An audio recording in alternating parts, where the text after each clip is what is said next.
ka na, ika'y sumama. Magbibigay kami ng pag-asa, tutulong sa masa.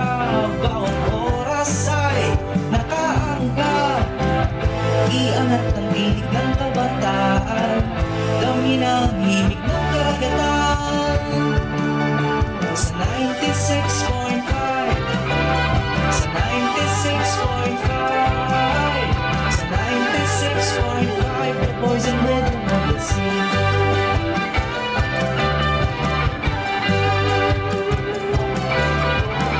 Boses ng Bad State, yung arason na subo ay naririto. Papanahon, makabago at totoo ang handing na serbisyo para sa inyo. Isman bayan, talakayin at pag-usapan, namungunang radyo number 1 sa 96.5, sa 96.5, sa 96.5, the boys and rhythm of the sea.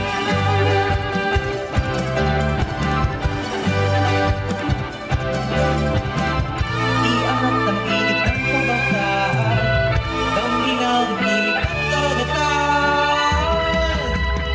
96.5, the boys and rhythm of the sea. 96.5, the boys and rhythm of the sea. 96.5, the boys and rhythm of the sea. 96.5, the boys and rhythm of the sea. 96.5, the boys and rhythm of the sea. 96.5, the boys and rhythm of the sea. 96.5, the boys and rhythm of the sea. 96.5, the boys and rhythm of the sea. 96.5, the boys and rhythm of the sea. 96.5, the boys and rhythm of the sea. 96.5, the boys and rhythm of the sea.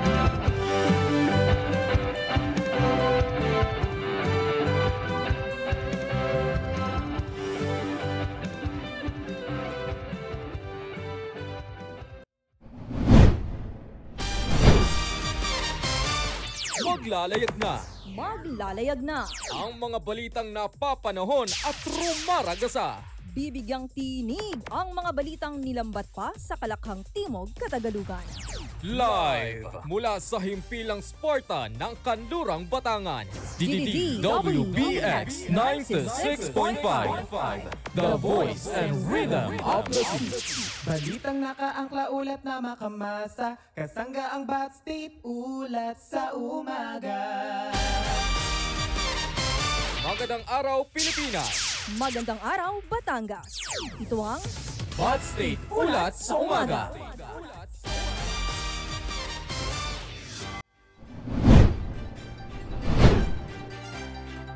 Magandang umaga, Pilipinas! Umaga, Batangas! Mula dito sa himpilan ng Kanlurang, Batangan, ito ang Bad State ulat sa umaga. Bad State ulat sa umaga. Pinaka napapanahon, pinakabagong mga balita. At yan sa inyo ng buong puwersa ng DWBX 96.5, the voice and rhythm of the sea. Bad State ulat sa umaga. Ngayon ay araw po ng Huwebes, ika-30 ng Enero 2025. Kasama nyo sa tapat at totoong pagbabalita, Lening Ilaw. Bad State ulat sa umaga. At kayo nga ay nakikinig sa inyo nag-iisang himpilan ng Batangas State University, the National Engineering University, Arasov Nasugbu Campus. Isang mapagpalang araw para simulan ang isang oras ng makabuluhang balitaan. Bad State ulat sa umaga. At narito na nga ang mga nagbabagang mga balita. Bibigyang tinig ang mga nalambat na balita. Rizal PNP nanawagan sa publiko matapos ang trahedya sa Marilac Highway. Isang PWD umakyat sa concrete beam ng underpass sa Quezon. Turnover ceremony ng multipurpose building mula sa ABS-CBN Foundation isinagawa sa Batangas. Lalaki huli sa pagnanakaw ng kotse sa Padre Garcia, Batangas. At dalawa patay sa magkahiwalay na pamamaril sa Sariaya, Quezon. Bad State ulat sa umaga. At para po sa ating unang ratsyada ng mga balita, Rizal PNP nanawagan sa publiko matapos ang trahedya sa Marilac Highway. Naglabas ng panawagan ang Rizal PNP matapos ang malagim na aksidente sa Marilac Highway sa Tanay Rizal kung saan isang rider ang nasawi at ilan ang nasugatan. Ayon sa pulisya, patuloy na tumataas ang bilang ng mga aksidente dahil sa mapanganib na pagmamaneho at illegal na drug racing sa lugar. Bilang tugon, inilunsad ang Project SIRS o Simultaneous Enforcement of Traffic Laws and Ordinances for Road Safety upang maigpit na ipatupad ang batas trapiko sa lansangan. Muling panawagan sa publiko na huwag gawing karerahan ang lugar dahil ang sinumang lalabag ay haharap sa kaukulang parusa alinsunod sa umiiral na regulasyon. Bot State Ulat sa Umaga. Samantala, isang PWD umakyat sa concrete beam ng underpass sa Quezon. Isang lalaking PWD ang nasagip ng Special Weapons and Tactics o SWAT team na namataang tumulay at naupo sa isang shading bar ng underpass sa lungsod ng Lucena, Kamakailan. Ayon kay PCMS Romel Ignacio, takot na takot daw ang lalaki. Hindi rin daw makapagsalita ng maayos at hindi na rin makarinig ang lalaki, kaya nahirapan ang otoridad na makipagtransaksyon. Samantala, agad namang umaksyon ang SWAT team at hindi sila nagdalawang isip para masagip ang lalaking PWD. Bot State Ulat sa Umaga. Samantala sa ibang balita, turnover ceremony ng multipurpose building mula sa ABS-CBN Foundation isinagawa sa Batangas. Para sa balitang yan, narito si Winchell Tandan. Winchell, i-Bot State Ulat mo. Formal ng pinasinayaan ng pamahalaang panlalawigan ng Batangas ang turnover at blessing ceremony ng two-story multipurpose building na donasyon ng ABS-CBN Foundation nitong Lunes, ika-27 ng Enero. Pinangunahan ni Provincial Disaster Risk Reduction and Management Council o PDRRMC Chairperson Governor Dodo Mandanas ang naturang seremonya. Sa kanyang mensahe ay malugod niyang pinasalamatan ng ABS-CBN Foundation sa pagbibigay ng gusaling magagamit ng lalawigan para sa paghahanda sa mga sakuna at kalamidad. Samantala, ang naturang gusali na kikilalanin na bilang Provincial Evacuation Center ng lalawigan ng Batangas ay matatagpuan sa Batangas Provincial Sports Complex, Barangay Bolboc, Batangas City. Para sa Bot State Ulat, ako si Winchell Tandan ng DWBX 96.5. The voice and rhythm of the sea. Maraming salamat, Winchell Tandan. Yan at iba pa may init na mga balita makalipas ang isang paalala.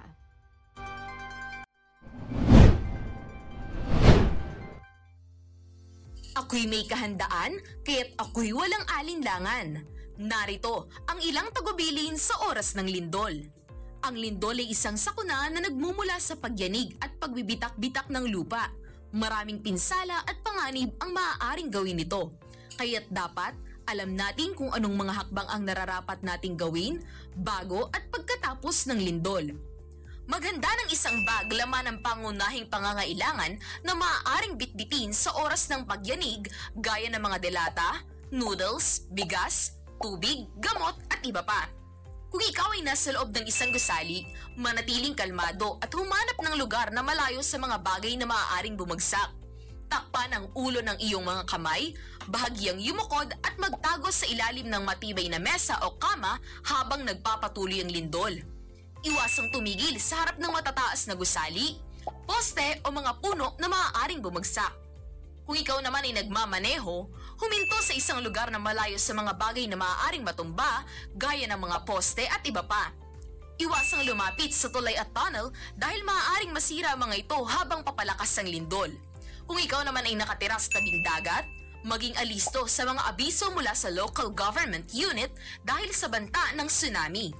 Kung ikaw naman ay nakatira sa mataas na lugar, maging handa sa posibleng pagguho ng lupa. Suriin ang sarili at tingnan kung ikaw ay may pinsalang natamo sa katawan. Maging handa sa aftershocks na maaaring sumunod makalipas ang ilang minuto. Tandaan, ang kahandaan ang magliligtas sa iyo sa kapahamakan. Isang paalala mula sa DWBX 96.5, the voice and rhythm of the sea. At kaya ngayon nakatutok pa rin, ito lamang yan sa Bot State Ulat sa Umaga. Bot State Ulat sa Umaga. Tuloy ng ating balitaan, lalaki huli sa pagnanakaw ng kotse sa Padre Garcia, Batangas. Arestado ang isang lalaki matapos mahuling nagnakaw ng isang sasakyan sa barangay Tangob, Padre Garcia, Batangas noong madaling araw ng January 28. Batay sa mga kuha ng CCTV, namataan ang suspect na umaaligid sa bahay ng biktima bago tuluyang kunin ang isang bag mula sa bintana. Ang naturang bag ay naglalaman ng 150,000 pesos at susi ng kotse na ginamit ng suspect bilang gateway vehicle. Sa isinagawang follow-up operation, natunton ng mga otoridad ang kinaroroonan ng suspect sa Malvar, Batangas. Matagumpay na na-recover ang ninakaw na sasakyan at nahuli rin ang suspect na mahaharap sa mga kaukulang kasong kriminal. Bot State Ulat sa Umaga. Samantala, 2 patay sa magkahiwalay na pamamaril sa Sariaya, Quezon. 2 magkahiwalay na insidente ng pamamaril ang naganap sa Sariaya, Quezon noong Martes na ikinasawi ng 2 lalaki. Ayon sa ang unang biktima, si alias Alex ay binaril habang naglalakad na punta sa kanyang bukid sa Sitio San Isidro, Manggalang, Tulo-Tulo, bandang alas 6:10 ng gabi. Hindi pa nakikilala ang salarin na mabilis na tumakaws matapos isagawa ang krimen. Samantala, isa pang pamamaril ang naganap sa Sitio Palmas, Barangay Concepcion 1, bandang alas 7:25 ng gabi. Pinagbabaril si alias Amico habang nagmamaneho ng kanyang sasakyan kung saan ang suspect ay nasa loob din ng parehong sasakyan. Tinamaan sa ulong biktima at agad dinala sa ospital, ngunit hindi na ito naisalba. Sa ngayon, patuloy pa rin ang investigasyon ng pulisya upang matukoy ang mga nasa likod ng magkahiwalay ng insidente at upang alamin ang kanilang mga motibo. Bot State Ulat sa Umaga. At yan ang unang pasada ng mga balita. Sa aming pagbabalik, hatid naman namin sa inyo ang ikalawang bugso ng mga balita, kaya naman manatiling nakatutok. Dito lamang yan sa DWBX 96.5, The Voice and Rhythm of the Sea. Isa ka na ba sa laging nabibiktima ng fake news o hindi sinasadyang nakakapagpakalat ng mga ito sa social media? Dahil sa dami ng mga impormasyong kumakalat sa social media, hindi maitatangging lumalaganap na rin ang mga fake news. Kaya't huwag agad maniniwala sa mga impormasyong kumakalat ngayon. Panahon na upang magkaroon tayo ng kaalaman upang hindi tayo mabiktima ng mga maling impormasyon. Narito ang mga bagay na dapat mong tandaan at isaalang-alang bago tayo magbahagi ng mga impormasyon sa social media. Una, basahin mabuti ang impormasyong nilalaman at kung paano nakalap ang balita. Pangalawa, alamin kung anong news outlet o sinong manunulat ang naglathala nito. Pangatlo, tukuyin ang petsa at oras kung kailan ito na-published. Pang-apat, tukuyin kung balanse ba ang pinapahayag na istorya. Pang-5, obserbahan at tukuyin ring mabuti ang mga nilalamang mga larawan at kataga at humanap ng iba pang pinagkakatiwalaang mga tagapagbalita na naglathala ng kaparehas na impormasyon kung ikay may pagdududa. Mahalagang maging mapanuri at tiyaking tamang impormasyon lamang ang ating ibinabahagi. Isang paalala mula sa DWBX 96.5, The Voice and Rhythm of the Sea. Ngayong panahon na malapit na ang halalan, bilang isang mamamayang Pilipino na may karapatang bumoto ay dapat maging matalino sa pagpili ng mga ninanais maging leader. Paano nga ba magiging matalino sa pagpili ng kandidato?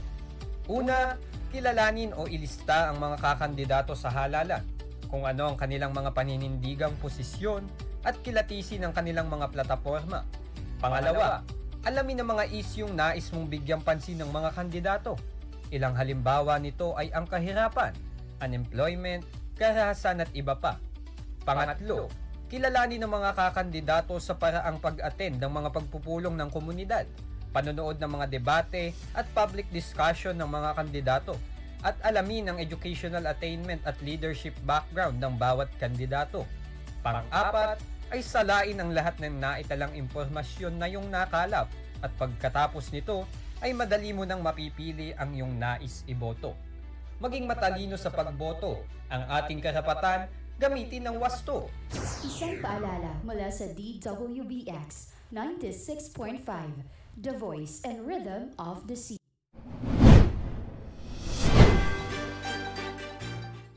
Oras natin, 40 minuto makalipas ang alas 8 ng umaga. Bad State Ulat sa Umaga.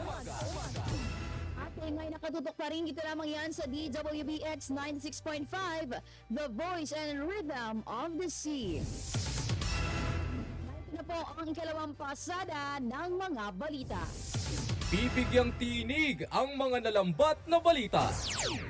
29 newly licensed architects nagmula sa Bat State U, TNEU, Alangilan. At para sa balitang sports, Kevin Kiambao sasabak na muli sa Gilas, Pilipinas. Bad State Ulat sa Umaga. At sa pagpapatuloy nga ng ating balitaan, narito na ang ating balitang U-Wide. Updates on the red and white.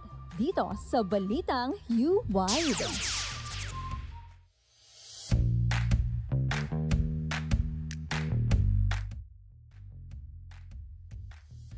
At para sa ating balitang U-Wide, 29 newly licensed architects nagmula sa Bat State U, TNEU, Alangilan.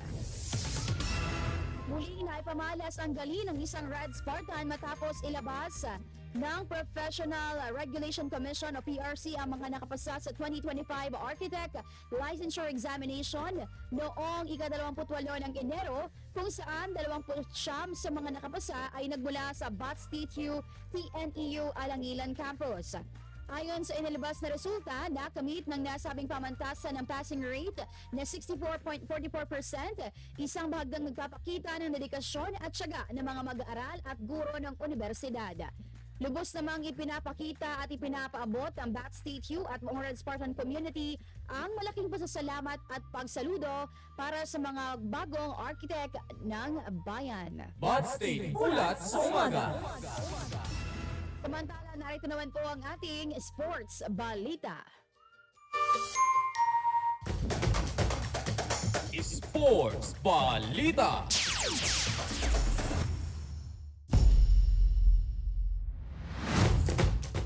At para sa ating sports balita, Kevin Kiambao sasabak na muli sa Gilas, Pilipinas. Para sa balitang yan, narito si Marvin Gonzalez. Marvin, i-Bat State, ulat mo. Masaya ang Gilas Pilipinas sa mabilis na paggaling ni Kevin Kiambao, ang two-time UAAP MVP, matapos ang tinamong right ankle injury noong January 12 sa Korean Basketball League. Ayon kay Gilas Assistant Coach Richard Del Rosario, makakalaro na si Kiambao sa kanilang exhibition game sa Doha, Qatar. Aalis siya mula Korea sa February 12 at sasabay sa biyahe ng koponan patungong Doha sa February 13. Ang exhibition game ay magaganap mula February 14 hanggang 16, kung saan makakalaban nila ang Qatar, Lebanon at Egypt bilang bahagi ng kanilang paghahanda para sa third window ng FIBA Asian Cup qualifiers. Sa February 20, makakaharap naman nila ang Taiwan at sa February 23 naman ay ang New Zealand. Para sa Sports Balita, ako si Maureen Gonzalez ng DWBX 96.5, The Voice and Rhythm of the Sea.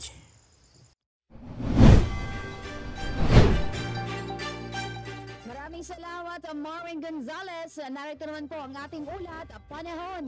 Bad State Ulat sa Umaga. Ngayong araw po ng Webes, magdadala ng mga makulimlim na kalangitan at mahina hanggang sa katamtamang pagulan sa Cagayan Valley, Cordillera Administrative Region at Aurora, dulot ito ng amihan. Samantala sa Quezon, Laguna, Bicol Region at ilang bahagi ng Mimaropa, aasahan ang kalat-kalat na pagulan dala ng shear line. Sa nalalabing bahagi naman ng Luzon, kabilang na po ang Batangas, bahagyang maulap hanggang sa maulap na kalangitan at kung may pagulan man, may hina lamang ang maaaring maranasan. Samantala, maaaring makaranas ng kalat-kalat na pagulan sa Visayas, partikular na sa Eastern Visayas. Easterlies rin ang maaaring magdala ng ulan sa Mindanao, partikular na sa Davao at Caraga Region. Sa nalalabing bahagi ng bansa, maaaring asahan ang bahagyang maulap hanggang sa maulap na papawirin at isolated thunderstorms, lalo na sa hapon o sa gabi. May nakataas po na gale warning sa ating mga baybayin, partikular na sa Ilocos Norte, Batanes, Cagayan kasama ang Babuyan Islands, Isabela, Aurora, Northern Quezon kasama ang northern at eastern coast ng Polillo Islands, hilagang dagat baybayin ng Camarines Sur, Catanduanes, eastern coast of Albay, Sorsogon, northern at eastern coast ng Eastern Samar. At ayun po, ang mga nabanggit na baybayin ay makakaranas ng mataas hanggang sa napakataas na pag-alon. Kung kaya ay naabisuhan na mapanganib na mamalaot dito ang ating mga kababayang mangingisda, lalo na ang may mga maliliit na sasakyang pandagat. Ang araw po ay sumikat dito sa Batangas kaninang 6:23 ng umaga at inaasahang hilubog mamayang 5:55 ng hapon. Bud State, ulat sa umaga. Para naman sa ating latest foreign exchange rate update, para sa palitan ng piso kontra US dollars, 58.38, Canadian dollar 40.62, Singaporean dollar 43.43, Saudi Riyal 15.56, Euro 61.26, Chinese Yuan 8.07, at Japanese Yen 38 centavos. Bud State, ulat sa umaga. At yan ang mga balitang nakalap namin sa buong magdamag. Bud State, ulat sa umaga. Pinaka napapanahon, pinakabagong mga balita. Hatid sa inyo po ng buong puwersa ng DWBX 96.5, The Voice and Rhythm of the Sea. Huwag kalimutan mag-like, subscribe, follow sa ating mga social media accounts, ating Facebook, YouTube at sa ating pong TikTok account at DWBX 96.5. Last week nga po, atin ang nilaunch muli ang ating ikalamang episode ng hashtag DWBX, kung saan feature po natin ang ating mga Red Spartans at ang kanilang mga first day of the second semester experiences. Abangan niyo po dahil ang susunod nating episode ay para sa ating Valentine's Special. Naku, abangan niyo yan. Bud State, ulat sa umaga. Muli magkakasama-sama po tayo bukas mula alas 8 hanggang alas 9 ng umaga para sa mainit na balitaang hatid ng Bud State Ulat sa Umaga. Bud State, ulat sa umaga. Muli ako po inyong naging ka-Bud State Ulat kasama sa tapat at totoong pagbabalita, Lenny Ilaw. At manatili po kayo nakatutok dito lamang yan sa DWBX 96.5, The Voice and Rhythm of the Sea, dahil susunod na ang ating sunod na programa, Best of OPM Love Songs. Dito lamang yan again sa DWBX 96.5.